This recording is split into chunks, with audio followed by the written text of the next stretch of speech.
Gerald Anderson viral ngayon dahil sa issue ng Kimmerl reunion. Nakakakuha ng atensyon si Gerald Anderson dahil gusto raw niyang makatrabaho muli ang dati niyang co-star na si Kim Chiu. Nagtataka ang mga tao kung nangangahulugan ito na maaaring maghiwalay ang kanilang tambalan na tinatawag na Kim Pao Tandem. Gusto kaya ito ng mga fans ng dalaga? Isang video sa Facebook ang nagsasabing gusto talaga ni Gerald ang ideyang muling makatambal si Kim Chiu. Sa balita, kinausap ng mga reporter si Gerald at sinabi niyang matutuwa siya kung papayag si Kim. Naaalala ng mga tao na malaking bahagi si Kim kung bakit mas sumikat at naging matagumpay si Gerald Anderson at magkasama silang kumita ng malaki sa kanilang mga record-breaking movies. Gusto din ni Gerald Anderson na magkaroon sila ng reunion movie katulad nina Julia at Joshua Garcia. Interesado siyang makipag-collaborate sa kanyang ex-girlfriend na si Kim Chiu sa pelikula.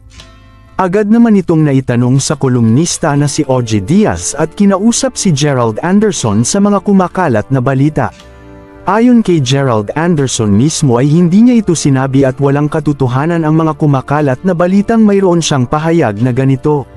Napaka-genuine daw ng kanyang sinabi at inamin lang niya na masaya siya sa takbo ng career ni Kim Chiu ngayon dahil mas naipakita niya ang kanyang full potential. Kaya naman, huwag agad maniwala at mangbash kay Gerald Anderson dahil nasasaktan siya sa mga taong umaaway sa kanya ng bigla-bigla at hindi niya alam ang kanyang nagawa.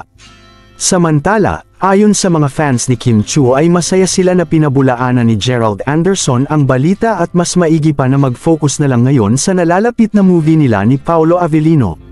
Sakaling mangyari ang reunion in the future ay sila Kim at Gerald lang ang makaksagot sa tanong na yan. Anong opinyon nyo sa balitang ito? Comment down below. Maraming salamat sa panunood at huwag kalimutang mag-subscribe for more videos.